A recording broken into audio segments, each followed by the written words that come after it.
something big is happening. The way people vote in Ontario is changing really fast under the nice sidewalks and pretty yard signs. And Mark Carney, oh, he's standing right where everything is breaking apart, looking lost with his big money book in one hand and a plan to spend lots of money in the other, because what used to be safe areas for Liberals and NDP Hamilton, the 905 area, even parts of fancy downtown, has become a big fight. And Pierre Poilievre, he didn't just bring a regular campaign. He brought a bulldozer, a movement, a group of people ready to clean out the old, boring government smell from Ottawa rich people and replace it with get-ready common sense. Let's start where people are most worried, the fancy offices of Mark Carney's campaign team. You know, the one with more money, experts than campaign workers, as Ontario voters started liking the Conservative Party more.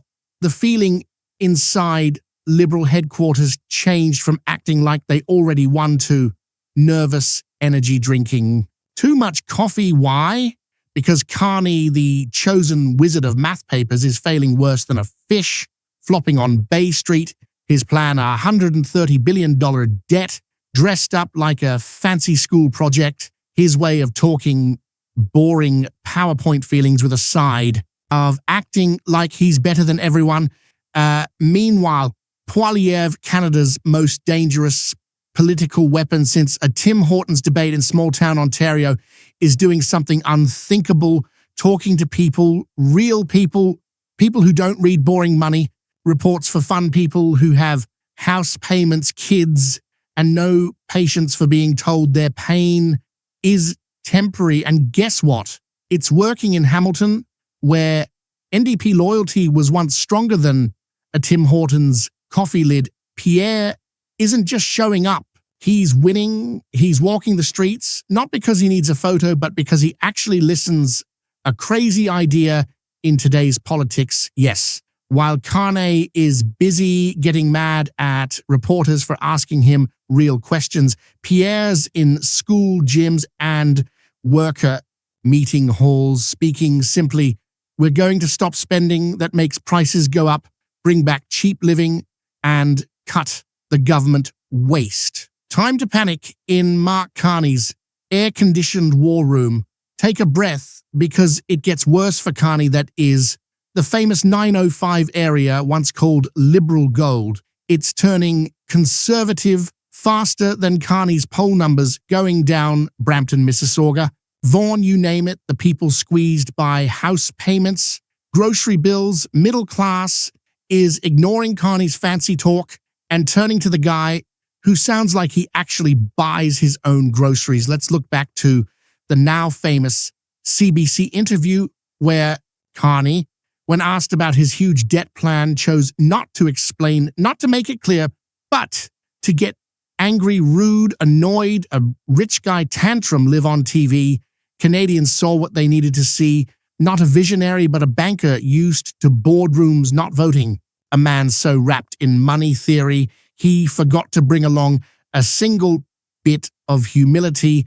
And Pierre, cool as an October breeze, no notes, no script, just straight talk about cutting waste, not services. He even promised to protect Ontario's $10 a day child care program, because unlike Carney, Pierre isn't playing political games. He's governing like a grown-up. Let's look at numbers. Windsor, Tecumseh, once reliable Liberal area, flipped on recount by 4 votes for, because Canadians are tired of feeling like background noise to Carney's big plan in Halton Hills. Voters raised eyebrows and ballots over weird increases in early votes. And Vancouver South, more ballots than voters, no big deal, right? Just your average Thursday in Liberal math. Let's be honest, if Pierre's name was connected to any of this, CBC would be freaking out. Meanwhile, Pierre is breaking fundraising records, and not from Bay Street. Rich guys from regular Canadians, the truck mechanic in Sudbury, the nurse in Thunder Bay, the single mom in Brampton, $20 at a time, $50 when they can, because they're not buying influence, They're buying back their country. Let's talk values. Pierre's plan is built on respect, safety, cheap prices, and giving people power. Carney's, it's a tour of rich people talking points with a final test on banking. When Carney talks, voters hear danger, not help. His fairness plans and money talk more complicated than Ontario's highway toll billing system. Parents in Ontario, the real voting power, are especially done. They're trying to afford cereal, pay for school shoes, and pray their car doesn't break down this month. And what do they get from Carney? A lecture on long-term money strength and a plan that sounds like a rebranded world bank bailout. Pierre, he shows up in the park and says, here's how we make rent cheaper, food cheaper, and your streets safer. No tricks, just solutions. And it's not just the suburbs from Bradford to Cornwall. Rural Ontario is speaking with one voice, and it's not saying fairness adjustment list. They're saying, where the heck has Ottawa been? These aren't just conservative, safe areas. They're battlegrounds where Pierre is beating Carney so hard the Liberal map looks like it needs life support. Even the Liberal donors are sweating through their expensive shirts. Mark Carney was supposed to be the golden goose. Now he's just laying political eggs. Fundraisers are whispering. Focus groups are complaining. Carney's losing connection faster than a Rogers internet in a snowstorm. And let's not forget the story. Carney was sold as the anti-Poilievre, the grown-up in the room, the money-wise guy, but instead he's proven to be just another entitled operator, the same guy who tells Canadians to buckle up and pay more while hiding $3 billion in offshore accounts and drinking cocktails at UN meetings on climate fairness. This isn't just looks, it's being fake in high definition.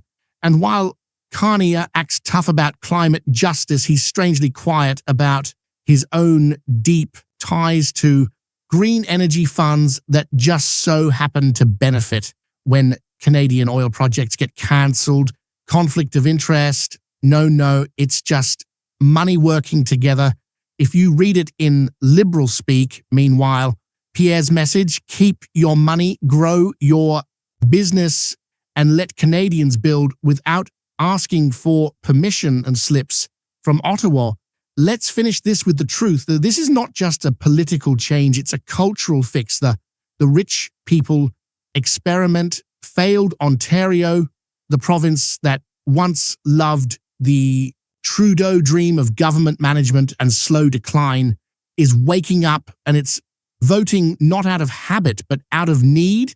This isn't some big idea revolt, it's a return to reality. And in that reality, Mark Carney is a technocrat, out of touch, out of patience, and soon out of parliament, because this time Pierre Poilievre isn't just running a campaign, he's leading a rebellion, one polite, practical, and unstoppable voter at a time. So share this video, Ontario, because if you're tired of the lectures, the excuses, the high prices, the crime, the arrogance, then you already know what to do. The conservative wave is rising, and Carney, he should probably pack a life vest.